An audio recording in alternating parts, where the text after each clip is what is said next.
Alors, dans cette troisième partie, comme je l'ai dit, dans la deuxième partie, je voudrais vous expliquer la genèse du problème. Parce que tout au long de mon parcours, il y avait toujours une question qui me revenait en tête. Comment un enfant de Dieu peut être esclave de ces esprits-là? Comment c'était possible qu'un enfant de Dieu puisse dire que j'ai un mari, j'ai un mari de nuit, j'ai une femme de nuit? Comment c'était possible? Et je n'avais jamais pu avoir la réponse. Mais je disais toujours, à un certain moment, il faut que je comprenne comment ce problème-là avait commencé. Et Dieu, dans son immense... Ah, l'Éternel est bon. Et je vais vous expliquer ici dans cette troisième partie comment ça s'est passé. Ici, nous sommes peut-être à... Je dirais peut-être 6 ans après ma délivrance. Et un jour, je suivais un film à la télé. Il y avait une scène où il y a un monsieur qui est en train de donner son sang. Donc, il est parti dans un centre pour donner son sang. Je regardais juste cette scène-là et au fond de moi, je me disais, mais au fait, c'est pas comme ça qu'on donne le sang. C'est pas comme ça qu'on donne le sang. Ça, c'est pas cette scène n'est pas réelle. Ils n'ont pas suivi la réalité. C'est pas comme ça. Quand on donne le sang, il y a une procédure à suivre et c'est pas ça. C'est ce qu'ils sont en train de montrer, c'est pas ça. Et tout d'un coup, je me suis dit, au fait, comment est-ce que je connais la procédure pour donner le sang? Je n'ai jamais donné mon sang. Donc, je me disais, mais comment ça se fait? Je connais la procédure pour donner le sang. Et je vous dis, mes frères et sœurs, tout d'un coup, j'ai eu une épiphanie. J'ai eu une vision devant moi. J'ai eu une image que j'ai vue. Je me suis vue en train d'aller donner mon sang. Et l'image que je suis en train de voir devant moi, c'est, je me vois avec mon sac à dos. Je suis dans mon université et je vais donner mon sang à la croix. Vous-même, vous connaissez cette organisation-là qui demande le sang. Donc, je ne veux pas dire tout le nom. Je me vois en train d'aller donner mon sang à la croix. Alors, ce qui se passait à mon université, et comme dans beaucoup d'autres universités, c'est que cette organisation-là, la croix, venait, je ne sais pas s'il venait chaque semestre ou chaque année, je me rappelle plus, mais il venait pour dire que est-ce qu'il y a des gens qui voudraient, qui sont intéressés à donner du sang. Et moi, c'était pour la toute première et la dernière fois que que je m'étais présentée volontiers pour aller donner du sang. Comme toute autre personne qui donne le sang, je me disais, je voudrais aider les humains, je voudrais aider mes frères et mes sœurs dans le monde entier qui manquent de sang, bien évidemment. Je voudrais les aider. Donc ce jour-là, je revenais de mes cours et je m'étais dit que je vais passer par cet endroit où ils sont en train de donner le sang, comme ça je pourrais aussi aller donner mon sang. Et qu'est-ce qui se passe avant de donner le sang? On vous donne des papiers à lire pour consentir, pour dire que oui, je suis au courant de ce que je suis en train de faire, je vais donner le sang et il vous explique à peu près comment ça se passe, voilà, voilà, voilà, et vous devez signer. Et qu'est-ce que j'ai fait? J'ai signé. Et quand j'ai eu cette image-là, j'étais juste stupéfaite. Je me suis dit, mais au fait, ça veut dire quoi? Et j'ai entendu l'esprit qui me dit, va sur Google, tape don de sang et tu tapes aussi secte. Donc immédiatement, je vais sur Google, taper sur le clavier, je tape don de sang, je tape secte. Le premier lien qui apparaît, c'est ce que je vous montre ici. Malheureusement, c'est en anglais, mais je vais traduire pour vous. Et c'est un article de Australia Today. Donc, Australia Today, c'est juste comme CNN, tout ça. Donc, c'est en Australie. Et le titre, c'est Les satanistes d'Australie demandent des dons de sang. Et je me dis, attends, ça veut dire quoi les satanistes demandent des dons de sang? Alors, je clique sur l'article et je vois que l'organisation qu'on appelle la Croix travaille avec les satanistes d'Australie. Et j'ai surligné ce que l'article dit, et je vais traduire ça pour vous.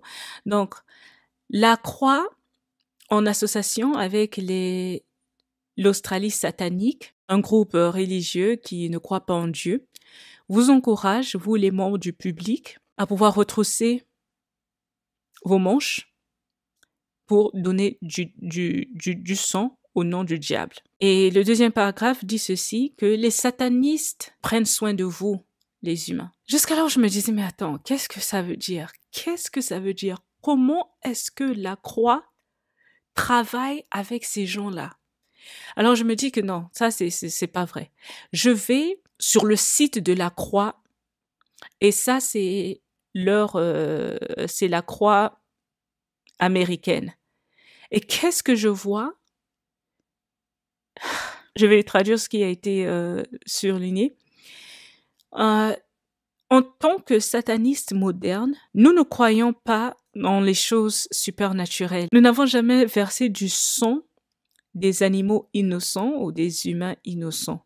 Et bien évidemment, nous ne buvons pas du sang, même pas de manière métaphorique, comme certaines personnes le font.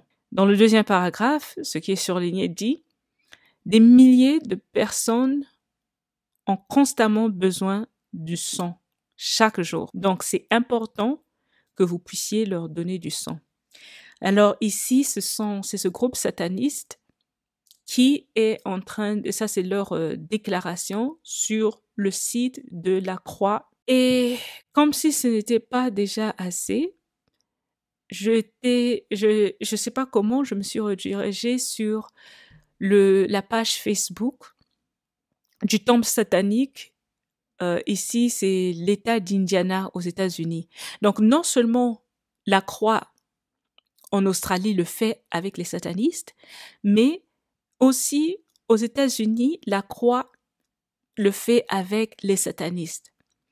Et ce qui est surligné dit ceci, la croix appelle urgemment les gens de donner du sang, parce qu'un don peut sauver 3 vies.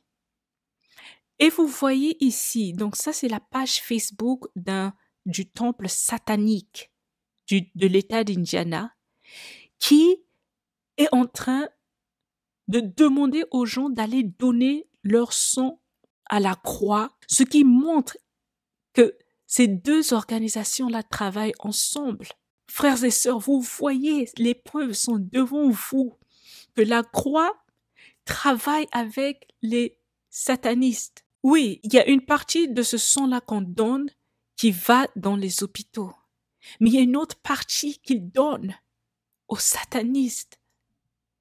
Et ce qui me trouble, c'est que ces informations-là sont là, elles ne sont même pas cachées, ce qui veut dire qu'ils sont conscients de ce qu'ils sont en train de faire. Mais c'est nous qui, dans notre manque d'attention ou dans notre ignorance, on ne sait pas que lorsqu'on va donner du sang, il y a cette possibilité-là que notre sang se retrouve chez ces satanistes-là.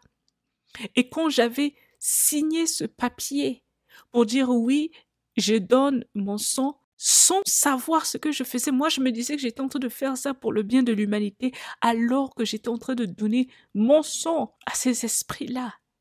Aujourd'hui, même si ces satanistes-là disent que non, on ne boit pas le sang, on sait que quand tu es sataniste, tu peux pas, il n'y a pas de sanctification dans le satanisme. Satanisme veut dire satanisme. Il n'y a pas un autre moyen de décrire ça. Tu es en collaboration avec le diable. Et la parole nous dit que dans le sang, il y a la vie.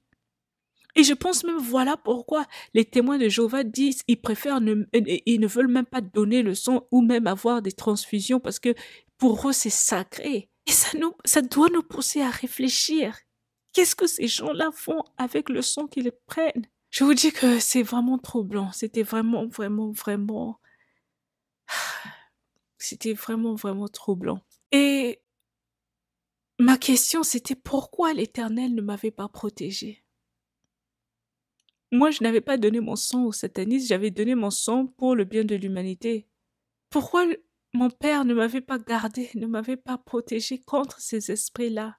Vous savez, Dieu sait et il sait pourquoi il permet certaines choses. Et je peux dire qu'aujourd'hui, Bien que ce parcours, cette expérience était horrible, mais ça m'a permis d'encourager une ou deux personnes qui se retrouvent dans ce même esclavage, dans cette même servitude. Et ça me permet aujourd'hui de partager ce témoignage avec vous.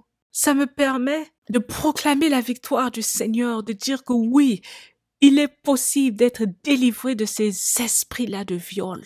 J'ai été délivré et vous aussi vous pouvez être délivrés. Et je vais mettre les liens de la croix dans la boîte de description, comme ça vous pouvez aussi, si vous parlez anglais, vous pouvez lire ça vous-même. Dieu est grand, Dieu est bon. Même dans mon ignorance, dans ma négligence, il m'a fait miséricorde et il est venu, il m'a secouru. Vous pouvez être libéré, mon frère, vous pouvez être libéré, ma sœur. Persévérez dans la foi, persévérez dans la prière. Et rappelez-vous, c'est un processus, ce n'est pas quelque chose, cette délivrance ne peut pas elle ne peut pas arriver instantanément. Mais c'est un processus, il y a une procédure à suivre. Que le Seigneur vous encourage. La première fois que j'ai été délivrée, il y avait la maman là qui m'avait soutenue. Mais la deuxième fois que j'ai été délivrée, c'était seule. Donc aujourd'hui, vous pouvez être seul et vous vous dites, mais comment je veux faire? C'est possible d'être délivré. Tant que l'Éternel est là en train de combattre à vos côtés, vous pouvez être délivré. Et la dernière chose que je voudrais dire, purifiez-vous. Purifiez-vous, sanctifiez-vous.